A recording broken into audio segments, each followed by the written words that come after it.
Hello everyone, and welcome to the 139th episode of Analyzing Evil, featuring Gendo Ikari from the Neon Genesis Evangelion franchise. An enigmatic and stone-hearted man who's ruthless in the pursuit of his goals, Gendo, and this series, has become a giant of not just the manga anime medium, but of media as a whole, and they deserve every bit of praise that they receive. Now the world of Neon Genesis Evangelion is filled to the brim with lore, intricate relationships, and cryptic wording and imagery on an almost scene-by-scene basis. However, in order to analyze Gendo, there's not much that I need to explain that you wouldn't already know if you've seen the material. That being said, if you haven't seen or read any of these things, this video might be a tad confusing at points. I invite you to stick around even if you haven't, as perhaps what I say here will convince you to finally give this masterpiece of a series a shot. But with that in mind, in order to understand what's going on in this video, you should probably at least have a passing knowledge of this series. So with that in mind,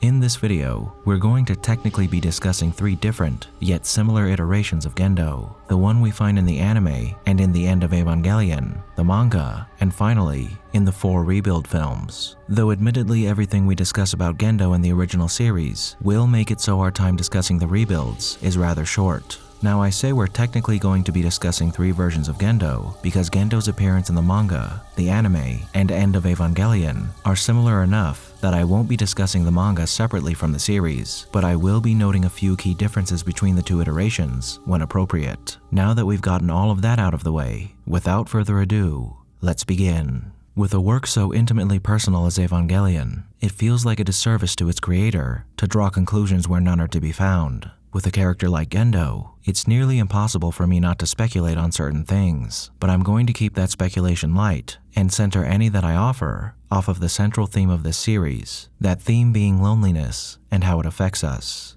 No matter what happened in Gendo's mysterious past, whether it be filled with familial tragedy, abuse, or anything else that might negatively shape a person, by the time Gendo Rokubungi becomes a student at Kyoto University, the only thing that's definitively given to us is how apart he seems to be from his peers. Even so, all we're given to go off of is what Gendo says of himself and what little Professor Fuyutsuki and Yui says of him. Professor Fuyutsuki states that his reputation precedes him when he's asked to pick up Gendo from a police station after he got into a bar fight, that his first impression of Gendo was that he was a thoroughly unpleasant man, and when he's speaking with Yui about him after this introduction, he says that he's interesting, but he can't bring himself to like him. The only thing we see Yui saying about him is that he's quite charming, but nobody really knows it except her. What we receive from Gendo himself is an explanation of why the aforementioned bar fight occurred, and his reasoning for its occurrence is as follows. He took a swing at me before I could talk my way out of it. Being liked makes me uncomfortable. I'm far more used to being an outcast. Now this explanation implies that Gendo is unlikable on purpose. And to further compound Gendo's apparent insecurity to opening himself up to others, we have a few things to build off of that occurs during his final moments during the end of Evangelion. When he's confronted with manifestations of Yui, Kaoru, and Rei, Gendo says, "I don't believe that I can be loved by others. I don't deserve it." These inner representations then comment that he's just running away, and that he rejects the world before it can hurt him, that there is an invisible formless thing that exists between people, and that he was so terrified of it that he walled off his heart. Now, while all of these things still don't offer us too much in the way of unraveling the mystery of Gendo's past, it does give us a window into how he became the person he is, and why Yui was so important to him. What all these things say to me is that Gendo was an incredibly emotional and empathetic man, but due to certain unfortunate tragedies that he may have experienced in his life regarding the people he once loved, or because of the abuse he suffered from them, he grew increasingly afraid of connecting emotionally with others. Gendo may have also been bullied to some degree, or maybe even shunned by his peers when he was in school, for one reason or another. And the possible combination of a rough upbringing, the loss of loved ones, and ostracization from those around him hardened an otherwise loving young boy into a steely man that refuses to expose himself to others, lest he experience again that same hurt that had become a norm for him during his youth. In fact, Gendo was probably a lot like Shinji when he was younger, which is quite odd when you consider how he treats him, but we'll get to that a little later. Now, any of these things would explain why Gendo prefers to be an outcast and why he's so off-putting to others. But if he was gruff during the time when Yui was still alive, that's nothing compared to what he was like following her passing. During the few conversations we see Gendo having with Professor Fuyutsuki during this flashback, he actually has a bit of a smile when he's speaking to him, and he's almost amiable here. Post-Yui though, there is no warmth to Gendo whatsoever, save for with Rei, who is in some respects a clone of Yui and his key to her revival. But even then, just like with others, any conversation he does engage in is relegated to his mission and his mission alone. Indeed, Gendo is a dour, serious, and unforgiving man. But what is Gendo's mission, and how and why did he get involved with the mysterious organization known as Seele? Well, for Gendo Rokubangi, it all begins and ends with Yui Ikari. With supplemental information provided to us via the classified information files from the video game Neon Genesis Evangelion 2, we know that Yui, a genius in the field of bioengineering, is the daughter of a member of Seele, and the people who know of Gendo and his reputation always assumed that he chose to pursue Yui because he wanted to get closer to Seele. However, if you've seen the series, you'll know that on the surface, Gendo's mission is to eliminate the angel threat to preserve humanity. As far as Seele is concerned, his goal is to act as the frontman for the implementation of the Human Instrumentality Project, which is the forced evolution of humanity into one singular entity, a process that would end all suffering and bring true peace to the human species. But his real goal is to use Rei and the opening that instrumentality provides to reunite with Yui, and in the manga, his goal is the same, except here, his plan is to absorb the essence of both Adam and Lilith, the progenitors of angels and mankind respectively, become a god, and then reunite with Yui. So if you keep in mind that every action Gendo takes in this series is taken in order to reunite with Yui, we can safely surmise that Gendo likely became a member of Seele because of Yui, not because he wanted to use Yui to become a member. I believe that Gendo, a man who had walled his heart off to the world, finally allowed himself to connect with another person when she managed to break through that wall. And he gave everything he had to that connection, even his name. Nothing else mattered to Gendo Ikari, not his son, his profession, or anything else that life had to offer. Only Yui and the feelings of love and joy that she gave him. And so Gendo worked for Seele, for Yui. He supported Yui's and Seele's efforts in creating the Eva series, and he agreed to further humanity towards becoming one for the sake of Yui, or at least, that's what he thought he was doing, as it's never made all too clear whether Yui was using Gendo in the same way she was using Seele. During the end of Evangelion, we learn that Yui's desired purpose for the Evas was to use them as an eternal monument to mankind, and we learn this when we're given dialogue from a flashback to a conversation she has with Fuyutsuki. Fuyutsuki asks, "Humans create Evangelion in imitation of God. Is this our true goal?" Yui replies, "Yes, humans can only live on this planet, but Evangelion can live forever, together with the human soul. Even after 5 billion years, when the Earth, the Moon, and even the Sun have disappeared, it will still exist as long as even one person still lives. It will be very lonely, but as long as that one person still lives, it will be the eternal proof that humankind has existed." Now, the only reason we can assume that Yui may have been using Gendo, or that he was just simply unaware of her true intentions, is because he doesn't strive to make her dream a reality. Because if Gendo is as dedicated to Yui as I think he is, it stands to reason that he would have done everything in his power to not just reunite with her, but make sure that her wishes for the Eva were fulfilled. I'm more inclined to believe that Yui simply concealed the truth from him in order to ease the burden that would be placed upon him should he learn of her plans. As by all accounts, Yui was and is going to be that one person who endures that lonely existence until the end of time, one that she probably wouldn't have wanted Gendo to endure with her. Regardless, when Yui dies and Gendo fails to retrieve her soul from the prison that is Eva 1, Gendo makes a decision that everyone has to make when they reach this painful crossroads. Lay down and give in to your despair, or continue on with a sizable hole in your heart. Gendo chose the latter. However, rather than accepting what he's lost and attempting to move on from that loss as we all must, he chooses to focus all his efforts on reuniting with Yui by any means necessary. And a man like Gendo wasn't simply going to kill himself in an effort to be with his wife again, as such an uncertain action wasn't feasible for a man like him. Now, why he chose to do what he did seems obvious and simple, but I feel it must be stated nonetheless. For all intents and purposes, Gendo Ikari ceased to exist the moment Yui perished, as everything that he held dear was contained within Yui, his only reason for living.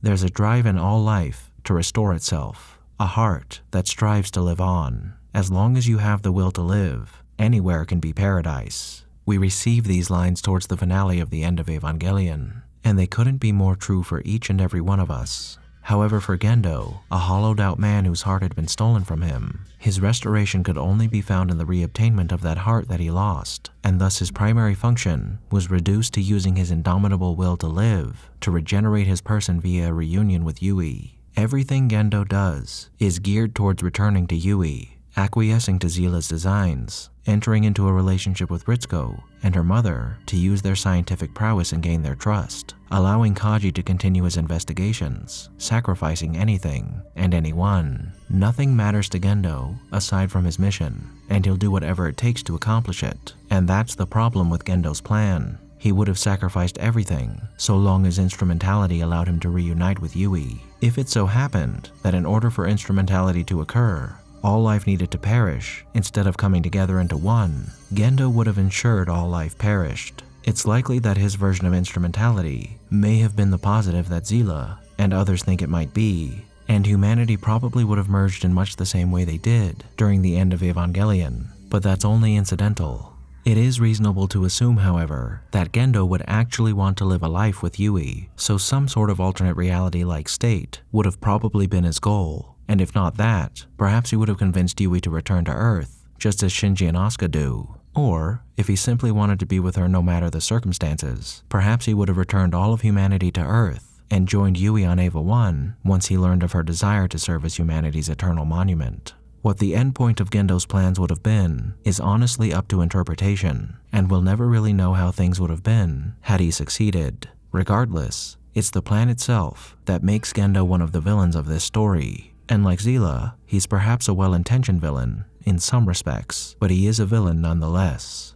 Now, if you'll notice, I haven't said much about Shinji and Gendo's relationship so far, and as far as the manga and the original series is concerned, that's because Shinji isn't actually too important to his character. Why that is because Shinji isn't that important to Gendo. Gendo is important to Shinji, as Shinji's struggle in this story has to do with his abandonment issues, among other things. But Gendo cares very little for his son, and in the manga, he's even seemingly disgusted by him in some respects, saying things to him like, cowards are useless in a battle where man's future is at stake, or that only infants need parents. But just like everyone else in this series, Shinji is only useful to him so far as he can further his plan to reunite with Yui, and Gendo likely wouldn't have even bothered with Shinji after he abandoned him had he not been an integral part of his plans. As we've already discussed, Gendo's emotional barrier doesn't allow for anyone to get close to him, and that includes his own son. And his failure to recognize that Shinji is not only a part of him and a part of Yui, but that he's very likely similar to him in many respects, is one of his greatest failures. All the problems that Shinji has are a representation of Gendo's inability to let go of the past, live in the moment, and appreciate what he has. Gendo felt love for Shinji when he first held him, and though he probably would have always been a less than desirable parent towards his son, there was plenty of opportunity for Gendo to move on from the death of his wife and raise their son the way that he should and could have. But no, Yui was everything. There are some things that you should never forget, a lesson imparted upon Gendo by Yui. And it's true, he should have never forgotten Yui, but it's Gendo's inability to process his grief and focus on what's left of his life after his wife's passing that forces him into the unenviable position of never-ending despair, a despair that ultimately sacrifices the lives of millions, if not billions, in order for him to feel whole again. At the very least, Gendo is given some clarity in his final moments as he reaps the seeds of what he's sown, suffering his punishment at the hands of the son he spurned by focusing only on himself. But the sins of Gendo Ikari are vast and near irreparable, and even as humanity coalesces into one, the world that they may choose to live in, should they so desire, has been irrevocably tainted by this deeply broken man. Alright. I have to say I was quite proud of everything that I wrote about the original Gendo, and I was pretty satisfied with wrapping up the video here. However, I spoke with someone in my Discord server who's been asking me to cover Gendo for quite some time about whether or not I should include the rebuild films, and he said that I should. So that's what we're going to talk about here in just a minute. But at the moment I wrote down these words, I was watching Thrice Upon a Time for the first time, and I paused the film at exactly 2 hours, 5 minutes, and 5 seconds so I could file a formal complaint with all of you. Why? Because not but a moment ago in this film, Gendo admitted to nearly everything I've pieced together about him so far. The only reason I'm including this little interruption is because I would really hate for all of you to think that I just pulled everything I've talked about so far from this portion of the rebuild. Obviously, when I'm provided with information like this, I include it in the video anyway, and then I just build off of what we're all provided. However, when we aren't provided with much, like in the original series, I have to interpret things in my own way, much like you had to when you first watched this series. That's fine, I'm game for that. It's fun in fact. But I usually don't sit here for hours and make insinuations about a character, only to find out that everything I've said about them was already said in the material. This time I did though, and that's a little frustrating. So I want you all to know here and now that I did everything up to this point all by myself, and I deserve the credit, damn it, because it took me a while to figure all this out on my own. Considering their different continuities, and what occurs in the rebuild films isn't meant to be applied to the originals, no matter how appropriate it is, I haven't changed a single word that I've wrote so far, and the differences between what I've said up to this point and what occurs in the rebuild can serve as a testament to that. Alright, I'm done with my tantrum. Anyway, in the rebuild continuity, there are quite a few differences between this Gendo and the original. As far as his backstory is concerned, we're given confirmation that he indeed felt little love from his parents, but rather than experiencing any tragedy, Gendo's lack of affection early on seems to have ensured that any comfort he could find was found only in solitude, and the chaotic world of humans and their emotions was more overwhelming to him than it was inviting. Hiding himself away from the world in books and with music, Gendo remained satisfied in his isolation, until he met Yui, that is. Yui saw him for who he was and accepted him, but once Yui passed, Gendo felt the pain that loneliness can bring once you've lost someone, and the solitude he found comfort in before was now much too heavy a burden to bear. So he began his work with Seele and Nerve, taking many of the steps he took in the original series so he could revive Yui and become whole once again. And though his plan to do so here has many differences, the desired end result is still very much the same. However, unlike the original Gendo, in the first two films, we see that Gendo is more human, expressing emotions and holding conversations with others at a far greater frequency than he does in the original series. He even agrees to Rei's request to attend a dinner party she organizes, something that would have never occurred with the other Gendo. However, once the third impact occurs, Gendo becomes the stone-hearted man that he was in the original series, saying little and expressing nothing as his machinations continue to progress. It's only towards the end, when he's finally having a conversation with his son, that Gendo truly opens up, pouring his soul out to Shinji, a boy who had been just like he was in many ways. Here, at this end, Gendo cannot find Yui at the end of the world, and only when he's given the epiphany through greater understanding between him and his son does he realize that Yui was always with Shinji, a mother protecting and guiding her son from beyond. And Gendo, the man who shunned his son so he might achieve the impossible, realizes that his son was the key to renewing his happiness all along. Here, Gendo redeems himself in many ways by giving Shinji a life that he deserves, and in the process, he does finally get to reunite with Yui one final time. And perhaps here, in this continuity, he and Yui are now spending an eternity of bliss in some far-off paradise where no harm can reach them ever again. So now that we've discussed every iteration of Gendo, who really was Gendo Ikari? He was a man who felt both the pain and comfort of isolation, one who separated himself from the rest of the world to save himself the pain that comes with intimate human contact.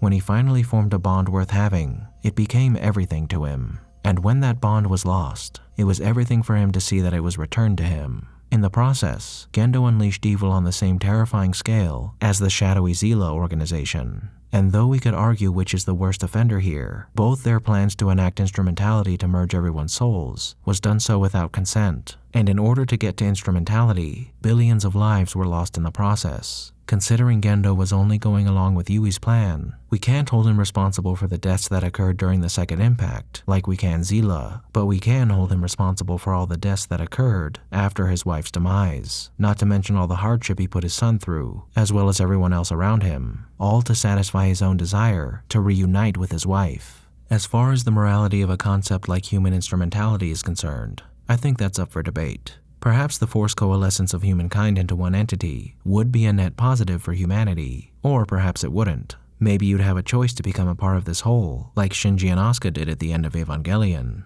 and perhaps that makes it more neutral than anything. Honestly, I'm not sure, and I'd like to hear what you have to think about it down below. However, as far as Gendo's position on the matter is concerned, from what we see from Gendo in each iteration, it would appear that he believed instrumentality was the right course for humanity to take, though that could be debated as well. But again, when it comes to Gendo, you have to ask yourself, even if he thought human instrumentality was a negative thing, and he knew it was going to cause humanity more harm than good, would he have cared?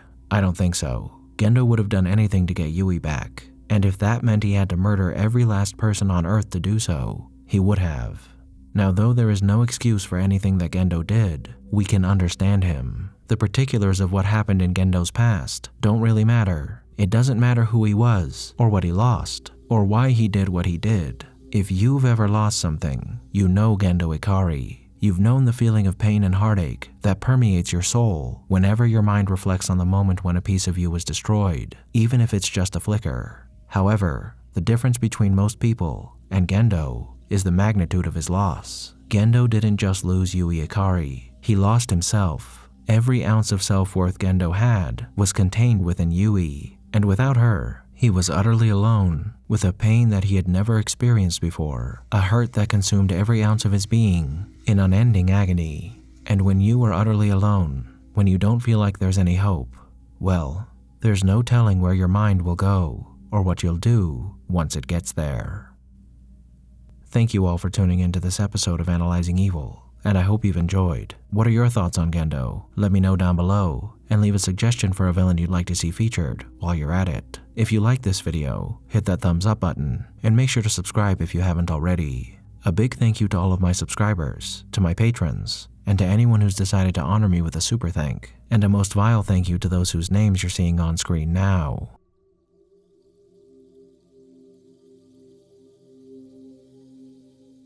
Join the channel's Discord server and subreddit to interact with myself and the community, and follow me on the social media platforms listed below to keep up with the channel. As always, thanks for watching, and I'll be seeing you soon.